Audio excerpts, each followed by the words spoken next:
Well, hello there, folks. I do hope you're well. I really do. Right, we've got our second Q&A at long last. This has been the one that I promise you, on a number of occasions, I actually recorded, and I was very, very unhappy with the sound edit. It was wicked, so I binned it. Now, since then, I've been trying to get it going, but I've had loads on in my life. It's Dave the Soup, by the way, old DTS, and he's waiting now on the phone to speak to you.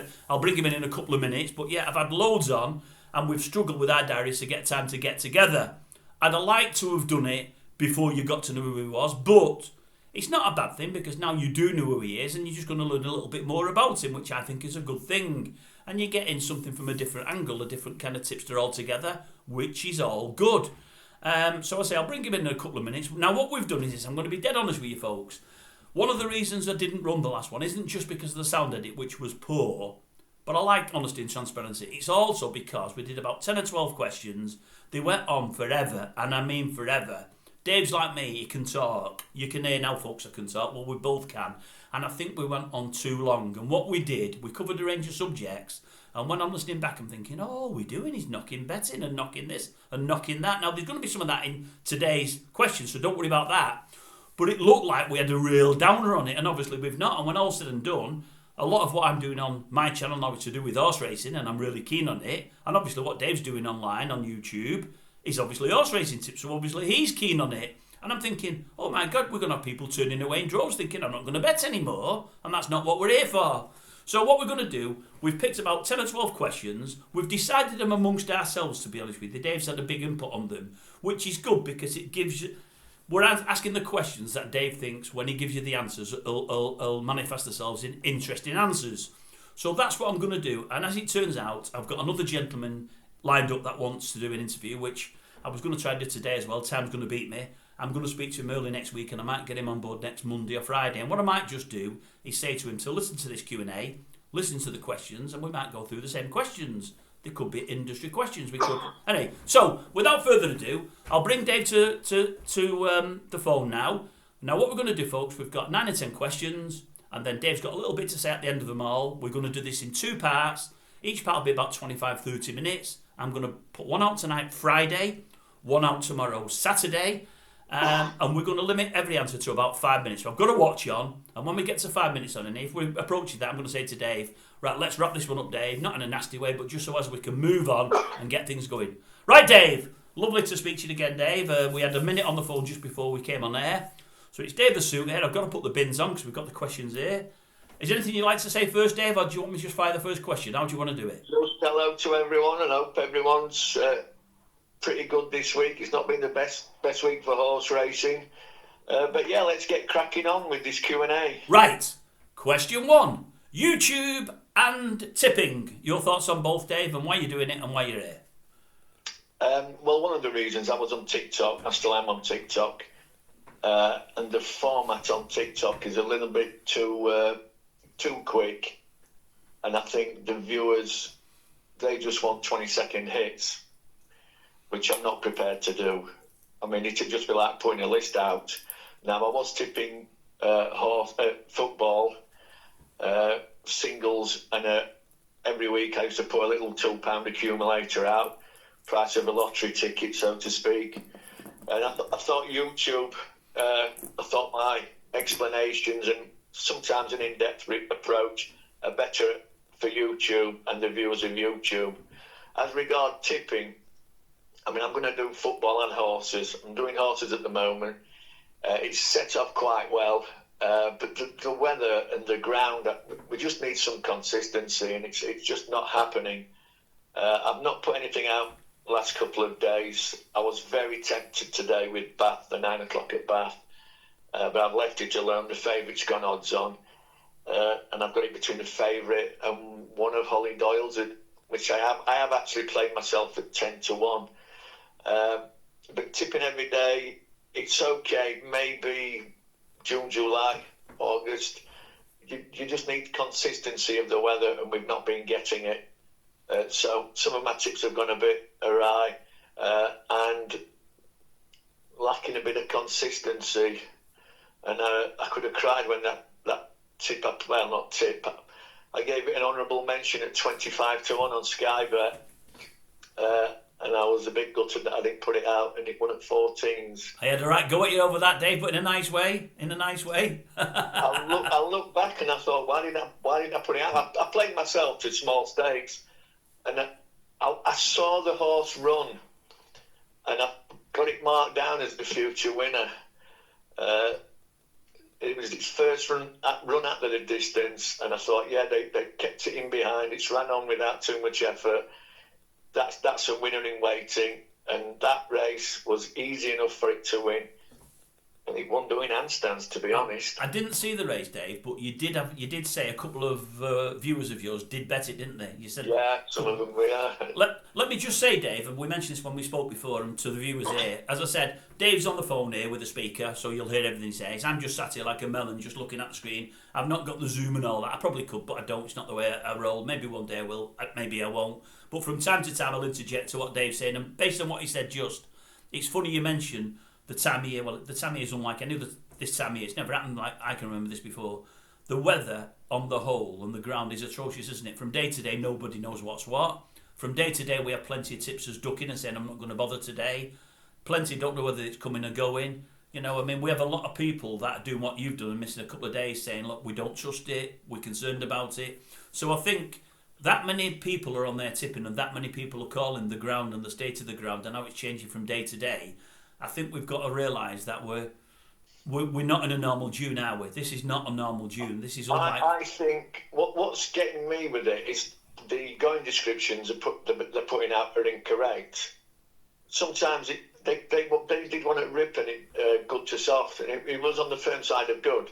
All you've got to do is look at the times of each race throughout the card to think, well, no, that ground wasn't good to soft. And I've seen it myself. I've gone to Beverley and they had the ground at good to soft. Watch the first race. There was no way that ground was good to soft. And my mate said, yeah, it's good to soft. They've given good to soft. But you've got to question it. And I said, I listened. They put the time of the race out. I said, that's not good to soft. That's on the firm side of good. They changed it from good to soft to good. And then after the third race, they changed it to good to firm in places. And it happens time and time again. Now, there's a big difference between good to soft and good to firm in places. A massive. If you're firm and soft, the poles apart, aren't they? Or should be. Yeah. And, well, I mean, today I was looking at Thirsk. They've watered at Thirsk. There'll be a lot of water in the ground and it won't drain. So that the ground there could be false ground. Yeah. I'm looking at Haydock tomorrow. That's good to firm. I might play. There's a Group 3 that I'm interested in. And I might put a video out. But you can't trust the ground. But even on the all weather, they get it really wrong. But they seem very wretched. In fact, I've never seen it happen. On the all weather, they never change the going. So they'll have standard to fast, and it's not. It's standard to slow. Or they'll have standard to slow and it's standard to fast. And they don't change it. Well, you don't know the true going until you've had a race or two. And they don't change it on the all-weather. Well, to interject again, if yourself, Dave, or any other online tipsters that are looking at Haydock tomorrow, up to now today, the weather's been okay, there's been no rain, but last night, for about 3 or 4 hours, it didn't just rain, it bucketed down, and I mean bucketed down, so just bear that in mind. If we get more rain today, I'll let you know, but last night it was horrendous. Haydock's notorious for heavy ground when they put it out at good to soft or soft and it's heavy. They do. Right, we'll go number 2 then. Favourite form of gambling? My favourite form of gambling is poker. Poker tournaments pre-COVID, and I used to play poker tournaments probably 4, sometimes 5 nights a week. I have played as many as 7 in a week, but that was too many back in the day. But they've kind of got hammered since COVID. They are on the bit of a comeback somewhat. But they're not what they used to be. Nothing is, I think, because of COVID. That is true. I play cash poker, but I've always liked it. Well, not always. I'll tell you about how I got into gambling later. But I really like going horse racing. I love the horses, preferably the flat. But I've got a liking for certain national hunt fixtures. Cheltenham, obviously, Aintree, Kempton on Boxing Day. But I do enjoy the flat. I love going racing. I do do like it more when the weather's nice. But there's a lot to be said. There's a lot of negative things which keep creeping in with horse racing when you go racing. I used to like to go to the Dogs, Walthamstow, when that was open. Go to Sheffield, used to go there quite a lot. But I can see things on the horizon which remind me of the way the Dogs went. And maybe other things which are going to affect horse racing. But yeah, poker first, horse racing second. I do like the Dogs, and I like my football as well. Right, okay, well, as it turns out, you said we're going to discuss it later. It's next question up. How did you get into gambling? Always been a gambler, really. I was actually talking to my mum about 3 weeks ago. I don't know how gambling came up. Maybe she saw a betting slip fall out of my pocket. And she said it's in your blood, isn't it? And I do feel as though it's in my blood. One of my mum's cousins said that disaster from gambling runs. There's a certain line in the family where it runs. But I remember as a teenager, well, not even a teenager, I think it might have been 11 or 12, playing three-card brag with my friends, my mates of the time. And we used to play for sweets. And then later on, I didn't like horse racing. I was young enough, and remember the days of 3 channels, BBC One, BBC Two, and ITV. That was it. I do. John Rickman. That's a long way back. Yeah, ITV 7. Yeah, remember that? As it was. Yeah. And my dad used to come home. He used to work. Sometimes he used to work on a Saturday morning, and he'd put a bet on. And I used to want to watch Abbott and Costello on the television. And I had to turn it over to ITV so he could watch the 2:30 from Sandown, and then he'd let me turn it back, and I'd watch another 10 minutes, and then he wanted to watch, the 2:30, the 2:45 from Haydock or whatever. And I really didn't like it because I wanted to watch Abbott and Costello. But then in later life, I started to watch racing. I remember going to Pontefract when I was probably 16. And I've been going in betting shops since I was 16. I can even tell you the first horse I backed in a betting shop, which was called Aqua Blue, trained by P. Asquith. I think it was in a cellar, and it won, I think it was 20-1. And then my next bet was a Yankee, when you had to pay tax, and I did it in 10 pences, and that cost me £1.21, and I got over £10 back when 3 of them won. Out of the 4, God knows how I know how I picked those. I just looked at 2 newspapers, and whichever ones all the tipsters agreed on, I put in the Yankee. Yeah. And ever since then, that was in William Hills, and I was 16, and ever since then, I've been an avid follower of horse racing. Dave, these people still do that now, just look at the tips and pick out. One's called the Watchman and one's called Sandrovich. These people do that now, so don't worry about that. You're not on your own there at all. But I'll tell you. You told me to watch one of the videos, and I watched one of the videos, and it was like having teeth pulled. It was absolutely diabolical. It was what he had for breakfast, what he was having for his tea. He was drinking Coca-Cola, Max, or whatever it was, and this and that. And I'm thinking, where's the horses? No. Well, we don't. I'd mention his name, and I know you won't want to, but all I'll say is he normally drinks Dandelion and Burdock. They must be running out of it where he lives. He's not had it for months, but he used to always drink Dandelion and Burdock. I love Dandelion and Burdock, but on what you said before, I do, yes. On what you said before about your dad with the TV, I found that interesting, and I'll tell you why. We're probably round about the same age. I might be a little older. But when I was probably 18, 19 and started working, I can remember it now, what it looked like. I can remember my first portable TV. I had to buy it myself. In them days, you'd have the one telly. So if your dad's turning watching horse racing, you can't go upstairs and watch Abbott and Costello. You're waiting for the race to finish, as you say, to get it back on. We were all one telly households then, weren't we? It's not like nowadays. I mean, I think I've got 5 televisions in this house, and every house you go into is the same. But in them days, You never had it, did you? You had one telly Well, for the stations. actually, what happened was my dad, he was a television technician. Get away. Or television engineer. He used to, back in the days when things got repaired, Yeah. and he worked for a television company that used to repair televisions. So not long after, probably when I was a teenager, I had a 32-inch colour television in my bedroom, which was major. And I think we certainly had 3 televisions in the family, all colour and all really large. So I mean, they you're used to be talking as big as the Mini Metro, didn't they? Yeah, well, you're talking obviously the days then when you first started watching. When he first was watching horse racing, you never had the 3 tellies. You're talking when you were a 1 telly. I was at junior school. I get you. Right, I get you. Yeah, so it would leave a bad taste in your mouth when you're watching Abbott and Costello and Laurel and Hardy and the horse racing comes on. Right, let's go next one then. Where are we at next? Right, your best racing day and your favourite race courses. Well, my best racing days, my best and most enjoyable day.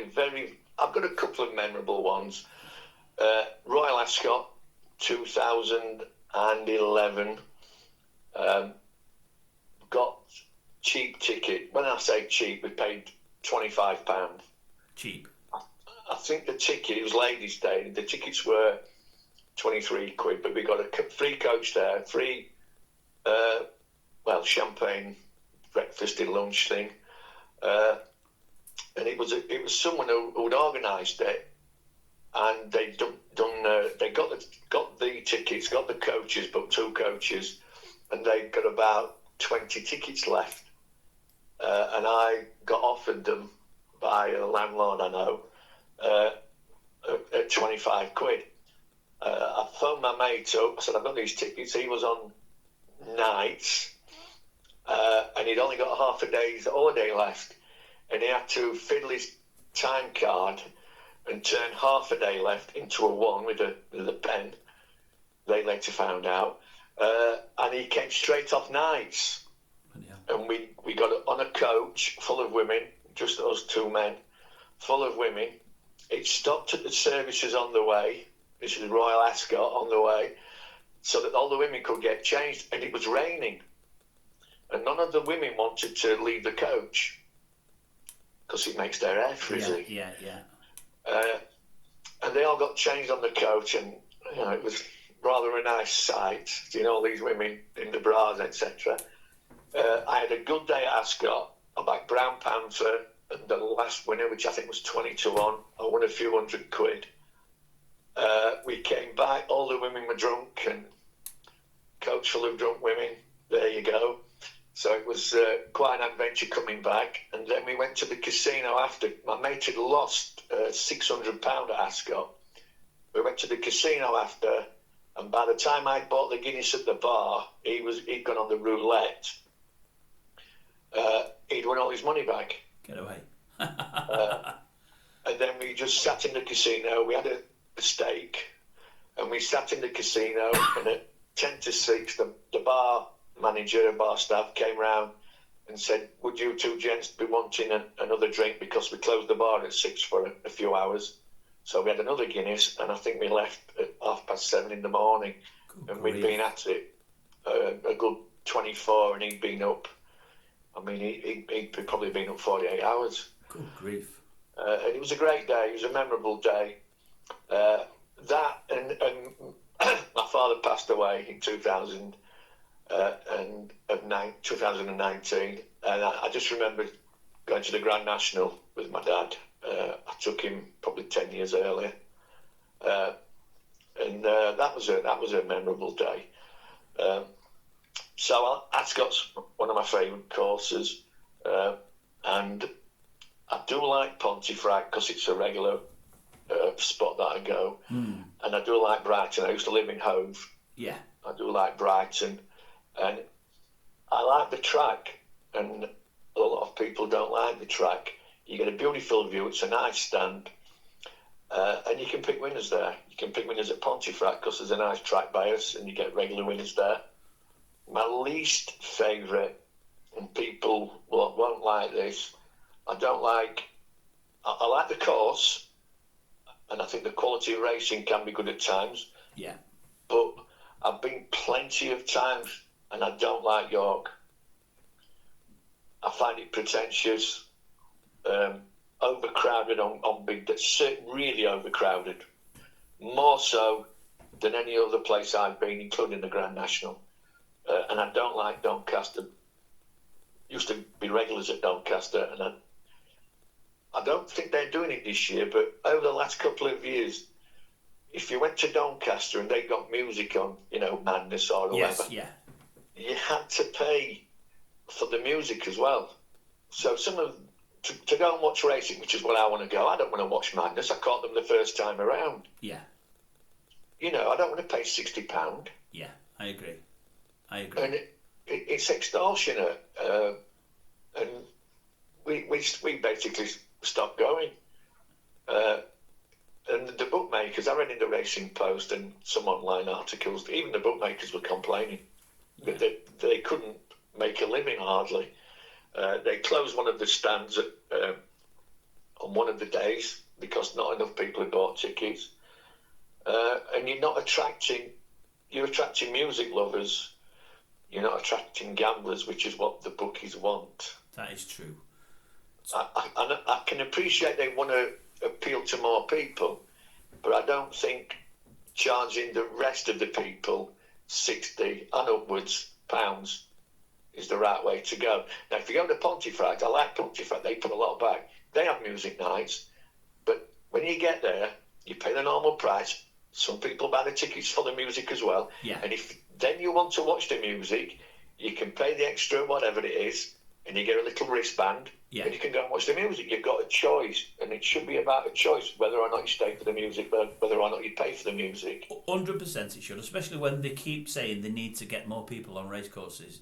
Yeah, they're never going to do it because it's ridiculously expensive going racing. Yeah, I would imagine a massive percentage of folk that go are going for the racing and not the music. Some of them might stay on a bit and watch a bit of it, but it's the racing predominantly they're going for, and they don't want to be charged. Or, as you say, they want to have that option of being charged. And back to York, you mentioned York. I think we had a conversation about York, so I knew you was going to say that.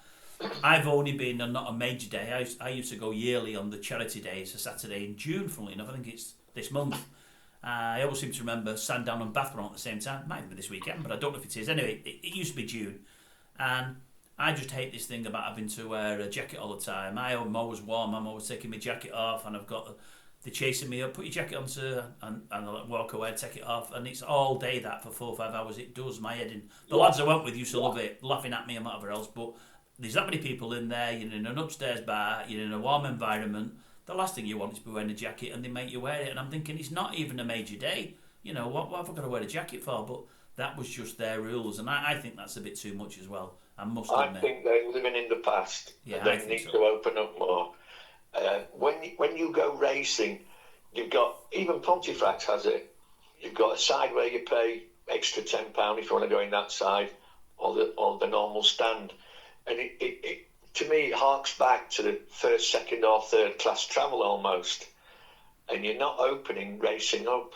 It's kind of, they're trying to keep this elitism, which I don't think is called for. No, they need the money through the gates. They need to compete with other sports. Yeah. And they're not going to doing it like that. Right, let's move on again because we won't get bogged down in it. Wait a minute, what have I got? Best and worst experience at a bookmaker's? I'm going to plug a bookmaker's now. My best experience with a bookmaker is my local independent, which is called Bet Extra. It's run by owned by a proper bookmaker called Ryan Holmes, who stands at Sheffield Dogs.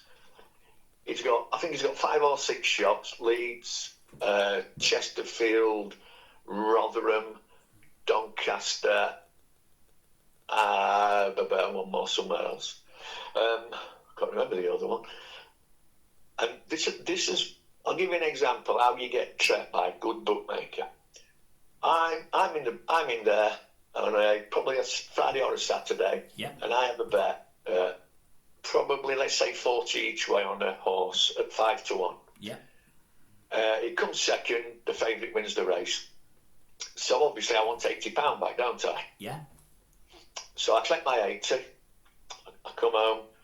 It must have been a Friday or a Saturday because I was going out in the evening, and I have a bite to eat, what I have a shower and everything. And then I go out later and I call in the bookmakers, the guy behind the counter. Dave, you backed a horse earlier, didn't you? I said, yeah, it got beat. I said, yeah, it comes second, but I got my money back. He said, we had a special offer on that race. If your horse gets beaten by the favourite, comes second to the favourite, you get your money back. So I got the win part of my each way money back. Get away. That's almost unheard of. Not so much the £40, offer, but the fact that you knew nothing about it. You're going back in and they're saying we've got 40 quid here for you extra. That's unheard of. These bookmakers, the staff, and I believe they've been instructed to do so by Ryan, they will chase people if they think there's been a bet that they've had. They might recognise the handwriting. Yeah. And they will chase up any bets which have not been collected and say, did you have this bet the other day? It looks like your handwriting. Or it's a bet that you may have had on a regular basis and you've not collected. They will actively chase you for it. Oh my God, that's refreshing, isn't it?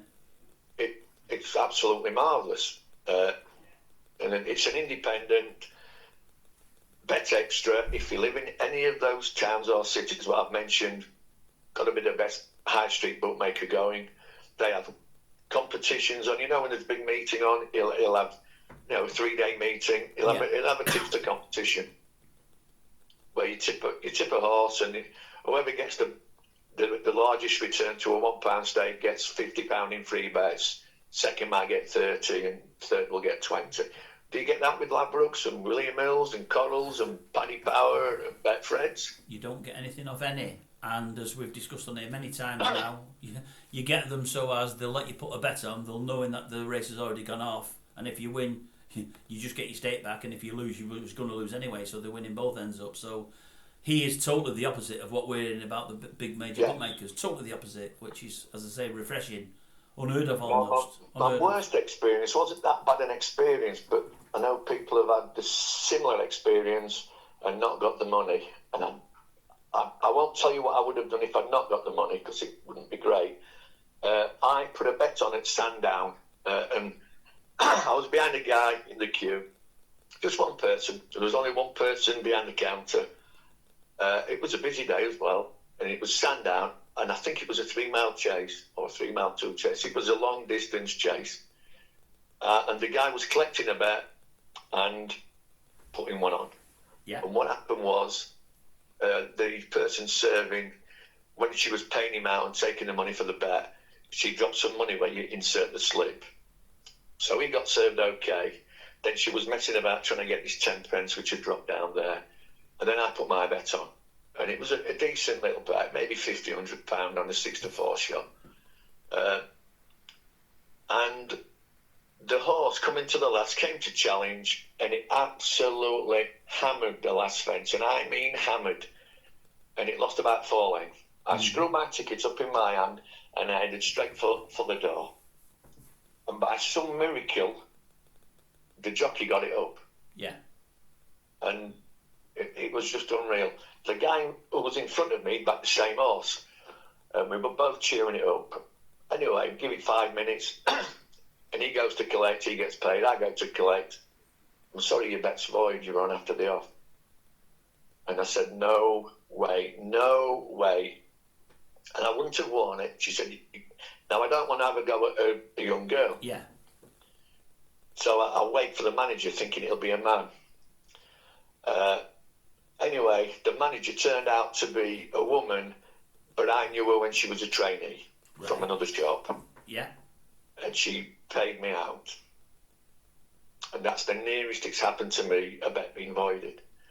Now, I do know people who've had bets voided, and I wouldn't take, they're angry. Yeah. I wouldn't take it as easily as some of those do. And I keep saying, you go in that shop, they void your bet, don't ever go in again. I know a guy, he had a void bet, and I'm talking 10 years ago. He had a voided bet 10 years ago. That's how long they've been doing this scam. To me, it's theft, fraud, whatever. Yeah. He puts a bet on, £50 wins, goes to collect. Sorry, your bet's voided. You're on 6 seconds after the off. And he's livid.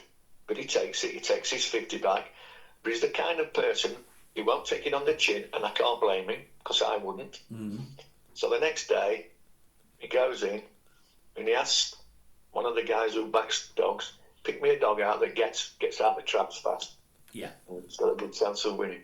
So this guy picks him a dog, he goes to the counter, as they're going in the traps, hands the slip over, and then he did what used to be called the slow count, slow time. Yeah. And he's going, I've got some money here somewhere, patting his pockets, got something somewhere. Anyway, the trap's open, the dog doesn't quite get round the first bend, drops back into third, and he went, oh, it doesn't matter, I'm not bothered about the bet. And the guy behind the counter said, no, you've put the bet on. And he said, no, I don't want to be handing me money over after the off, do I?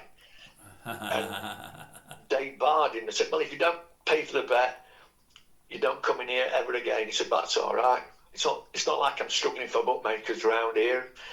This was when there used to be, a dozen bookmakers within spitting distance of each other in city and town centres.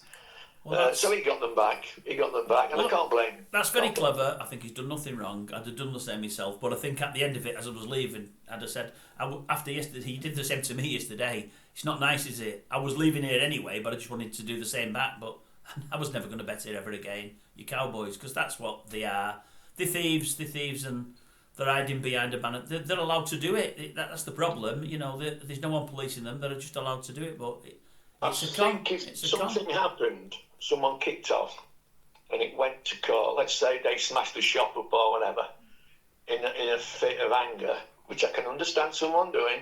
And I think if it went to court and they pushed it and they said they're cheating people out of money, and they probably put in I don't know how they would do it, some form of evidence to say how many void bets did you do this year and how many did you pay out, because they don't pay any out. Yeah. They keep the money. And I know a former employee of Betfred's, I'm going to name them, who told me, former manager, and they got an email explicitly saying, got any void bets, even if you know the customer and you know the bet's void and it loses, do not tell the customers. We've had the same off Ladbrokes and Hills. Obviously, you're busy, a busy fella yourself. You've only come to the channel in the last few weeks. We've done a lot of that already. We've had managers of shops being told that if you actually go and tell a customer there's a bet there that's won and they find out about it, they sack you. It's a sackable offence. But let me just say this, Dave. You said about you going to court, and then we'll go to the next one. Just bits that I know for folks there that haven't read the comment sections. I've had people tell me that for various reasons, even long losing runs, we've had people smashing up shops, smashing up machines.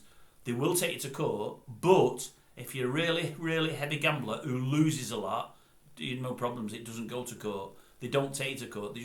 They bring you back in and want you gambling. So they'll let you smash the shop up if you lose heavily. If you lose heavily, smash it up until the cows come home, no problem at all. If you're a winning punter or a punter that's had never been in, then you smash your shop up, yes, then they'll take you to court. But if you're losing on a daily basis heavily, you can do whatever you want. They want your business because it's easy money to them. I mean, it's just the cowboys. It's a con. It's wrong. How much money are they making through this void? It's a scam. This void bet. We'll never know how much, Dave. It's fortunes. Right, let's move on to next anyway, because we're going to do one more, folks. Then we're going to knock this part one on the head. There's not as many questions to follow, but at the end of it, Dave's got some things to tell you about various things. And from our conversation I had with him, there's a couple of things that I might bring up that he can tell you about that he may have forgotten to do on this session. So we've got one more to go. The next one up was ITV Racing and racing being available to people, to normal folk. Well, for me, ITV Racing is not a patch on Channel 4. Same with me. And at the moment, on terrestrial television, it's more or less all that's out there. Yeah. And I think if they want to make racing more appealing to people, I mean, I've got a mate, he pays 40 quid a month for one of the racing channels, which probably only broadcast about half the racing. And then if you want to watch all the racing, you've got to get the other channel, which would probably be about best part of 100 in total. I mean, I keep a penny in my Bet365 account and watch them on the computer if I'm interested in a race that I've not had a bet on. But I think it needs to be more available to people in general and more out there than just a 1 hour program on a Saturday and three hours racing on a Saturday afternoon. I mean, they've dumbed it down so much. It's just not interesting anymore. Well, can I have a bit of an input there, David, from my point of view? Because I regularly call ITV Racing, and many are in my camp, but a few now and again have a pop, and a few say, well, what do you want? Or they're doing a good job, or we might lose it. Let me say this, the one good thing that they're doing at the moment is that they've managed to convince the paymasters at ITV to show lots and lots and lots of meetings. They're showing more than they've ever showed over the last 12 months. They're showing more and more, which is good. But I think ITV Racing has just become a magazine show rather than about the racing. And I think us folk, especially those that watch this channel, want it to be about racing. Now, it's not as good as Channel 4 because the presenters aren't as good in the main. Most of the pundits and presenters on there are crap. The Channel 4 guys like your Frankham, like your Alistair Down, like your McGrath, they were all on the ball. So that lets you down. I mean, the guy behind it was just brilliant. The guy that ran the show, he was a superb guy. So that doesn't help. But for me, I think you'll find, Dave, many of them, I think you find with the Racing TV one, Racing UK one, they show much, probably 75-80%. But you're right, it's anything from 20 to 30 to 40 quid a month. If you get the other one, Sky Sports, that's free, but it's not free because you've got to get the Sky package, which comes in a lot of money. I think you will find most folk that follow racing, and I shouldn't be saying this, and I'm not saying I have or haven't, but I think most folk are doing these dodgy fire sticks where you're watching it all on there. I think that's what most are doing.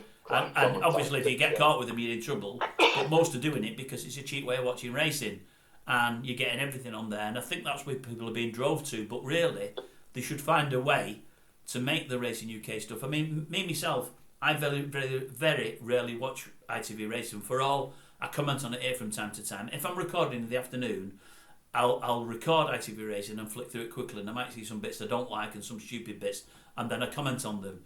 But I always prefer watching Racing UK. But the problem for me is, I mean, the main meetings especially, I mean, when Royal Ascot's on, or Cheltenham's on, I love watching it. Well, they've not always got Royal Ascot to Racing UK, but like Cheltenham, I love it watching it on Racing UK. The presenters are better, the show's better, production, everything's better. But the downside for it, for me, is that they have all the meetings on at the same time, and I'm thinking, well, when you've got Cheltenham on, a meeting that we talk about all year, it has more coverage on YouTube than any other meeting by a country mile. Miles more than any flat meeting. It's unbelievable the amount of tipsters, punters, programmes about it. I'm thinking, why on earth would you have, say, Stratford or Uttoxeter on at the same time as Cheltenham? Why not just blanket coverage from start to end of the meeting and nothing else on the channel? It's the same with Irish racing. They've got it all now. But you get big races in Ireland and they're not being shown. You're having an egg and spoon race at ADOC when there could be a Grade 1 in Ireland, or they split screening it. They should have when you're paying that kind of money, they should have a secondary channel race in UK. So as if you want to watch the main meeting, you can watch that, and then all the fodder is on another channel. But they won't do it because of cost, and I just don't get it at all. Anyway, that's my gripe. I mean, the other week there were three terrific meetings on. I think it was York Newbury, and Newmarket, was it? Ascot or something. Newmarket, Newbury, I think it was. York, all on the same day. Crazy. On a Thursday. Crazy. And all, I mean, look, I've looked at tomorrow. ADOC's not too bad. Catterick and Beverley, they're usually midweek meetings. I think it's nice that they've got a meeting on a Saturday. Yeah, it's good for them. Yeah, it is. Yeah, but I mean, what's it? We're just putting Catterick on this week and ADOC and maybe a Newmarket meeting. Yeah. It's Saturday after all, and then next week put Beverley on. Yeah. Apart from ADOC tomorrow, it's rather poor. I don't mind Bath. Yeah. Which is on today, but I just think there's too much, to be honest. Yeah, they need better thinkers behind the whole thing, because many people are saying things are wrong with lots of things, and the thinkers behind it just aren't doing a good enough job. Not good enough. Well, I'll tell you what we'll do. This has gone 40 minutes. We'll wrap this one up. This one will be out tonight, folks. We're recording on the Friday. It'll be out tonight, Friday. I'm away tomorrow at the old Rugby League Challenge Cup final, but we're going to record the other one, and this one will be out Saturday, because there's not going to be much else out on Saturday. So we'll get this one out at 8 p.m. tonight, and part 2 of Dave the Suit will be out tomorrow, Saturday, also at 8 p.m. I hope you've enjoyed it, folks. and we'll see you again tomorrow. So